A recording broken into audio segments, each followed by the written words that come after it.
Sharia ಕಾನೂನು ನಡಿಬೇಕಂದ್ರೆ ಜಮೀರ್ ಅಹ್ಮದ್ ಖಾನ್ ಅವರು, ನಜೀರ್ ಅಹ್ಮದ್ ಅವರು ಮತ್ತು ಇನ್ನೂ ಅದರ ಅನ್ವಯಿಗಳು ಯಾರ್ಯಾರು ಇದ್ದಾರೆ, ಯಾರ್ಯಾರು ಅದಕ್ಕೆ ಕುಮ್ಮಕ್ಕೆ ಕೊಡ್ತಾ ಇದ್ದಾರೆ, ಇವರೆಲ್ಲ ನೀವೆಲ್ಲ ಹೋಗಿ ಪಾಕಿಸ್ತಾನಕ್ಕೋ ಬಾಂಗ್ಲಾದೇಶಕ್ಕೋ ಎಲ್ಲಾದ್ರೂ ಬೇರೆ ಕಡೆ ಹೋಗಿ ನೀವು ವಾಸ ಮಾಡಬೇಕು. ಸುದ್ದಿಗೋಷ್ಠಿ ಮಾಡಿ ನಾನು ಹಂಗೆ ಸಾಧನೆ ಮಾಡಿದ್ದೀನಿ, ಹಿಂಗೆ ಸಾಧನೆ ಮಾಡಿದ್ದೀನಿ ಅಂತ ಹೇಳಿದರು ಅಂತ ಹೇಳಿ ನನಗೆ ಗೊತ್ತಾಯಿತು. ಅವ್ರಿಗೆಲ್ಲ ಬಂದಿದ್ದಕ್ಕೆ ನಾನು ವಿದಾಯದ ಭಾಷಣ ಮಾಡ್ತಾ ಇರೋದು, ನನ್ನನ್ನು ಯಾವತ್ತು ಕಳಿಸ್ತಾರೋ ಇಲ್ಲಿಂದ ಗೊತ್ತಿಲ್ಲ ಅಂತ ಹೇಳಿದ್ದಕ್ಕೆ ಒಂದು ಸ್ವಲ್ಪ ಸನ್ಮಾನ ಮಾಡಿ ಡಿ ಸಿ ಆದವ್ರಿಗೆ ರೆಸ್ಪೆಕ್ಟ್ ಕೊಡಲೇಬೇಕು. ಆ ಡಿ ಸಿ ಅನ್ನೋ ಪದಕ್ಕೊಂದು ಇದು ಬೆಲೆ ಇದೆ ಮಾಡಿ ಕಳಿಸಿರ್ತಕ್ಕಂಥದ್ದು ನಮಗೂ ನಿಮ್ಗೆಲ್ಲರಿಗೂ ಗೊತ್ತಿರ್ತಕ್ಕಂಥ ವಿಷಯ. ಅದರಲ್ಲಿ ನಂದೇನು ಇದಿಲ್ಲ.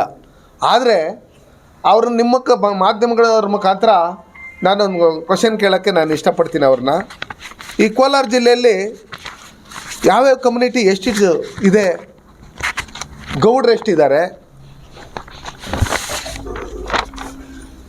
ಎಸ್ ಸಿಗಳು ಎಷ್ಟು ಲಕ್ಷ ಜನಸಂಖ್ಯೆ ಇದೆ, ಗೌಡ್ರದ್ದು ಎಷ್ಟು ಲಕ್ಷ, ಒಕ್ಕಲಿಗರದ್ದು ಎಷ್ಟು ಲಕ್ಷ ಜನಸಂಖ್ಯೆ ಇದೆ, ಬೋವಿಗಳದ್ದು ಎಷ್ಟಿದೆ, ಕುರುಬರದ್ದು ಎಷ್ಟಿದೆ, ಬಲ್ಜಿಗರದ್ದು ಎಷ್ಟಿದೆ, ಶೆಟ್ರದ್ದು ಎಷ್ಟಿದೆ, ಬ್ರಾಹ್ಮಣರದ್ದು ಎಷ್ಟಿದೆ, ಕುರುಬರದ್ದು ಎಷ್ಟಿದೆ, ಈ ಎಲ್ಲ ಜನಸಂಖ್ಯೆ ಹೊತ್ತಿರ್ತಕ್ಕಂಥ ಈ ಕೋಲಾರ ಜಿಲ್ಲೆಯಲ್ಲಿ ನೀವು ಒಂದು ಕಮ್ಯುನಿಟಿಗೆ ಬರೀ ಒಂದು ತಾಲೂಕಲ್ಲಿ 218 ಎಕರೆ ನೀವು ವಕ್ಫ್ ಬೋರ್ಡ್ ಮಾಡಿದ್ದೀರಂದರೆ ಇನ್ನು ಉಳಿದಂಥವರೆಲ್ಲ ಎಲ್ಲೋಗ್ಬೇಕು? ನಮ್ಮ ಕೋಲಾರ ಜಿಲ್ಲೆಯಲ್ಲಿ ಎಷ್ಟೋ ಸರ್ಕಾರಿ ಶಾಲೆಗಳಿಗೆ ಇನ್ನೊಂದು ಸ್ಕೂಲ್ ಬಿಲ್ಡಿಂಗ್ ಕಟ್ಕೊಳ್ಳೋಕ್ಕೆ ಜಾಗ ಇಲ್ಲ, ಅಂಗನವಾಡಿ ಕಟ್ಟೋಕ್ಕೆ ಜಾಗ ಇಲ್ಲ. ನಾವು ಊರುಗಳಲ್ಲಿರ್ತಕ್ಕಂಥ SC ST ಜನಾಂಗ ಇರ್ಬೋದು, ಬೇರೆ OBC ಜನಾಂಗ ಇರ್ಬೋದು, ಎಲ್ಲ ಜನಾಂಗಕ್ಕೂ ಈಗ ನಮ್ಮ ವನ್ಯಕುಲ ಕ್ಷತ್ರಿಯರಿಗಾಗಲಿ ನಮ್ಮಲ್ಲಿ ಕುರುಬ ಜನಾಂಗಕ್ಕಾಗಲಿ ಒಂದು ಸಮುದಾಯವನ್ನು ಕಟ್ಟಬೇಕು, ನಾವು ಅನಾಥಾಶ್ರಮ ಕಟ್ಟಬೇಕು, ಒಂದು ಸ್ಕೂಲ್ ಕಟ್ಟಬೇಕು, ಒಂದು ಹಾಸ್ಟೆಲ್ ಕಟ್ಟಬೇಕು ಅನ್ನೋ ಲೆಕ್ಕಾಚಾರದಲ್ಲಿ ಹೋದಾಗ 2 ಎಕರೆ 3 ಎಕರೆ ಜಮೀನು ಕೊಡೋಕೆ ನಿಮ್ಮ ಕಣ್ಣಲ್ಲಿ ಹೋಗ್ತಾ ಇಲ್ಲ. ಇವರೆಲ್ಲ ಮನುಷ್ಯರಾಗಿ ನಿಮ್ಮ ಕಂಡಿಲ್ವಾ? ಯಾರ್ಯಾರಿಗೆ ಎಷ್ಟಿಷ್ಟು ಎಕರೆ ಕೊಟ್ಟಿದ್ದೀರಿ, ಎಷ್ಟು ಸ್ಕೂಲ್ಗಳಿಗೆ ನೀವೆಷ್ಟು ಜಮೀನನ್ನು ಕೊಟ್ಟಿದ್ದೀರಿ, ಸಮುದಾಯ ಭವನಗಳಿಗೆ ಎಷ್ಟು ಜಮೀನು ಕೊಟ್ಟಿದ್ದೀರಿ, ಹಿಂದೂಗಳ ಸ್ಮಶಾನದಲ್ಲಿ ನೀವು ವಕ್ಫ್ ಬೋರ್ಡ್ ಅನ್ನೋ ಲೆಕ್ಕಾಚಾರದಲ್ಲಿ ಕಬ್ರಸ್ತಾನ್ ಅಂತ ಹೇಳಿ ಸೇರಿಸಿರಿ ಅಂದರೆ ನಿಮ್ಗೆ ನಾಚಿಕೆ ಆಗಲ್ವಾ? ಡಿ ಸಿ ಅವರೇ, ಅಕ್ರಮ್ ಪಾಷಾ ಅವರೇ, ಇವತ್ತು ಭಾರತೀಯ ಜನತಾ ಪಾರ್ಟಿ ಅಂದರೆ ಜಾತಿಗಳ ಮಧ್ಯೆ ವಿಷ ಬೀಜ ಬಿತ್ತಾರೆ, ಹಿಂದೂ ಮುಸ್ಲಿಮ್ಸ್ ಅನ್ನೋದು ಎತ್ಕಡ್ತಾರೆ ಅನ್ನೋ ಲೆಕ್ಕಾಚಾರದಲ್ಲಿ ಹೇಳ್ತಾ ಇದ್ದಂಥವ್ರು ನೀವು. ನಿಮ್ಮ ವಕ್ಫ್ ಸಚಿವರಾದಂಥ ಜಮೀರ್ ಅಹ್ಮದ್ ಖಾನ್ ಅವ್ರು ಪಾಕಿಸ್ತಾನಕ್ಕೆ ಹೋಗ್ಬೇಕಂತ ಹೇಳ್ಬಿಟ್ಟು ಏನು ಡಿಸೈಡ್ ಮಾಡ್ಕೊಂಡು ಹೈದ್ರಾಬಾದ್ಗೆ ಹೋಗಿ ಬೆಂಕಿಗೆ ಬಿಟ್ಟು ಬಂದಿದ್ದಾರೆ, ಕೇರಳಕ್ಕೆ ಹೋಗಿ ಬೆಂಕಿಗೆ ಬಿಟ್ಟು ಬಂದಿದ್ದಾರೆ. ಕೇರಳಲ್ಲಿ ಸುಮಾರು 1000 ಚರ್ಚ್ಗಳನ್ನು ವಕ್ಫ್ ಬೋರ್ಡ್ಗೆ ಸೇರಿಸಿದ್ದಾರೆ.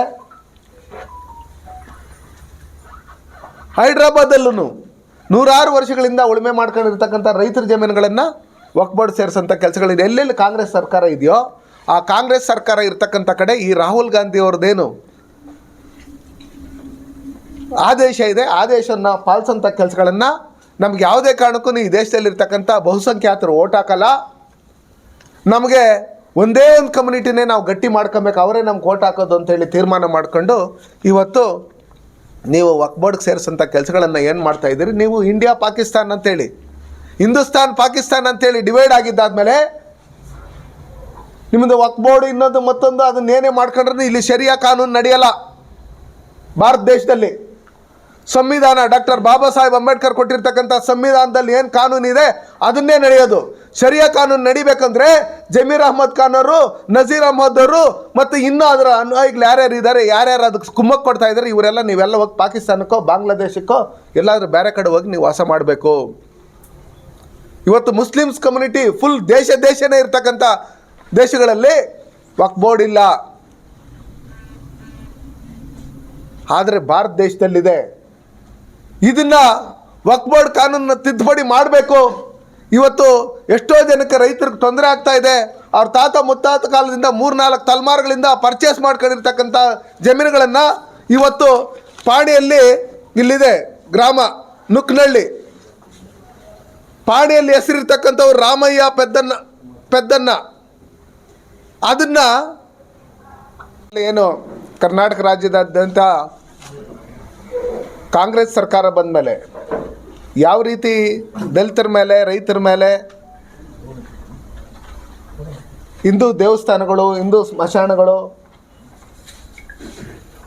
ಸೇರಿರ್ತಕ್ಕಂಥ ಜಾಗಗಳನ್ನು ಏಕಾಏಕಿ ರಾತ್ರೋರಾತ್ರಿ ವಕ್ಫ್ ಬೋರ್ಡ್ಗೆ ಮತ್ತು ಕಬ್ರಸ್ತಾನ್ಗೆ ಬೇರೆ ಬೇರೆ ಇದಕ್ಕೆ ಸೇರಿಸೋಂಥ ಕೆಲಸಗಳನ್ನು ಏನು ಮಾಡ್ತಾ ಇದ್ದಾರೆ, ಡಿ ಸಿಗಳು ಜೊತೇಲಿ ಸೇರಿಕೊಂಡು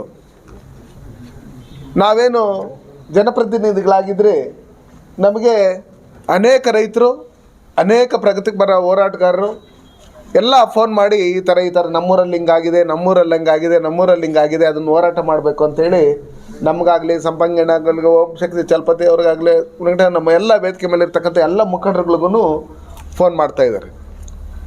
ಅದಕ್ಕೋಸ್ಕರ ಇದಕ್ಕೊಂದು ದಾರಿ ಕಂಡ್ಕೊಬೇಕು ಅನ್ನೋ ಒಂದು ಉದ್ದೇಶದಿಂದ ಇವತ್ತು ಪತ್ರಿಕಾಗೋಷ್ಠಿ ಮಾಡಿ ನಾವು ಒಟ್ಟಾರೆ ನಮ್ಮ ಲೋಕಸಭಾ ಕ್ಷೇತ್ರದಲ್ಲಿ, ಜಿಲ್ಲೆಯಲ್ಲಿ ಯಾವ್ಯಾವ ತಾಲೂಕಲ್ಲಿ ಎಷ್ಟಿಷ್ಟು ಎಕರೆ ವಕ್ಫ್ ಬೋರ್ಡ್ಗಾಗಿದೆ ಅದ್ರ ಬಗ್ಗೆ ಸ್ವಲ್ಪ ಮಾಹಿತಿ ತಿಳ್ಕೊಂಡು ಯಾರ್ಯಾರ ಜಮೀನುಗಳು, ರೈತರ ಜಮೀನುಗಳನ್ನು ಇವರು ಒಕ್ಲೆಪ್ಸಂಥ ಕೆಲಸಗಳನ್ನು ಮಾಡಿದ್ದಾರೆ, ಅವ್ರದ್ದು ಯಾರ್ಯಾರು ನಮ್ಮ ಹತ್ರ ದೂರ ಹೇಳ್ತಾರೆ ಅವ್ರ ಹತ್ರ ಡಾಕ್ಯುಮೆಂಟ್ಸ್ ಎಲ್ಲ ಕಲೆಕ್ಟ್ ಮಾಡ್ಕೊಂಡು ನಮ್ಮ ಪಕ್ಷದ ರಾಜ್ಯಾಧ್ಯಕ್ಷರಾದಂಥ BY ವಿಜೇಂದ್ರ ಅವರು ಮತ್ತು ವಿರೋಧ ಪಕ್ಷದ ನಾಯಕರಾದಂಥ ಅಶೋಕ್ ಅಣ್ಣವರು, ನಮ್ಮ ವಿಧಾನ ಪರಿಷತ್ನ ವಿರೋಧ ಪಕ್ಷದ ನಾಯಕರಾದಂಥ ಚಲವಾದಿ ನಾರಾಯಣಸ್ವಾಮಣ್ಣವ್ರು, ಇನ್ನೂ ಅನೇಕ ನಮ್ಮ ಹಿರಿಯ ಮುಖಂಡರುಗಳನ್ನೆಲ್ಲ ಒಟ್ಟಿಗೆ ಸೇರಿಕೊಂಡು ನಾವು ಕೋಲಾರ ಜಿಲ್ಲೆಯಲ್ಲಿ ಒಂದು ಅಹೋರಾತ್ರಿ ಧರಣಿ ಸತ್ಯಾಗ್ರಹ ಮಾಡಬೇಕು ಅಂತ ಹೇಳಿ ತೀರ್ಮಾನ ಮಾಡಬೇಕು ಅಂತೇಳಿ ಇವತ್ತು ನಾವು ಪತ್ರಿಕಾಗೋಷ್ಠಿಯನ್ನು ಕರೆದಿದ್ದೀರಿ.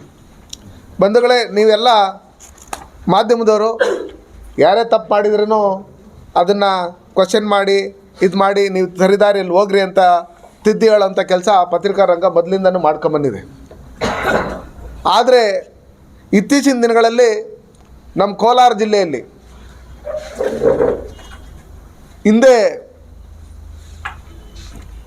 ಜಮೀರ್ ಪಾಷಾ ಅಂತ DC ಆಗಿ ಬಂದಿದ್ದರು.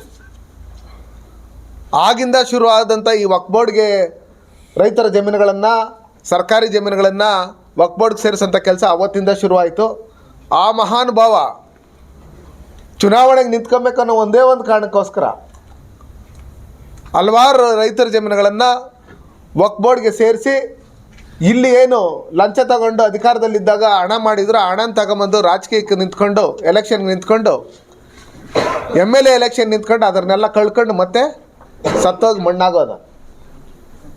ಆದರೆ ತದನಂತರ ಇಲ್ಲಿ ನಜೀರ್ ಅಹ್ಮದ್ ಅವರು MLC ಆಗಿ ಬಂದು ಕೋಲಾರ ಜಿಲ್ಲೆಯಲ್ಲಿರ್ತಕ್ಕಂಥ ಎಲ್ಲ ಜಾತಿ ಜನಾಂಗವನ್ನು ಒಟ್ಟಿಗೆ ತಗೊಂಡೋಗೋದನ್ನು ಬಿಟ್ಟು, ಅವ್ರು ಚುನಾವಣೆಗೆ ನಿಂತಂಥ ಸಂದರ್ಭದಲ್ಲಿ ಇಲ್ಲಿನ ಜನ ಓಟ್ ಹಾಕಿಲ್ಲ, ಅವ್ರ ಪರವಾಗಿ ಜನ ಇಲ್ಲ ಅಂಥೇಳಿ ಅವ್ರಿಗೆ ಗೊತ್ತಾದ ಮೇಲೆ ಹಿಂದಿನ ಬಾಕ್ಲಿಂದ MLC ಆಗಿ ಅವ್ರು ಆಯ್ಕೆ ಆಗಿದ್ದಾದಮೇಲೆ ಕೋಲಾರ ಜಿಲ್ಲೆಗೆ ಅವ್ರದ್ದೇನು ಕೊಡುಗೆ ಅಂತ ಬಂದರೆ, ಅಕ್ರಮ್ ಪಾಷಾ ಅನ್ನೋ DCನ ಈ ಕೋಲಾರ ಜಿಲ್ಲೆಗೆ ಹಾಕ್ಕೊಂಡು ಎಲ್ಲೆಲ್ಲಿ ಸರ್ಕಾರಿ ಜಮೀನುಗಳಿದೆ,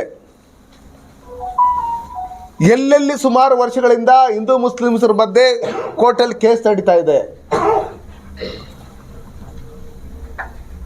ಈ ಜಮೀನುಗಳನ್ನೆಲ್ಲ ಹುಡುಕಿಸುವಂಥ ಕೆಲಸಗಳನ್ನು ಮಾಡಿ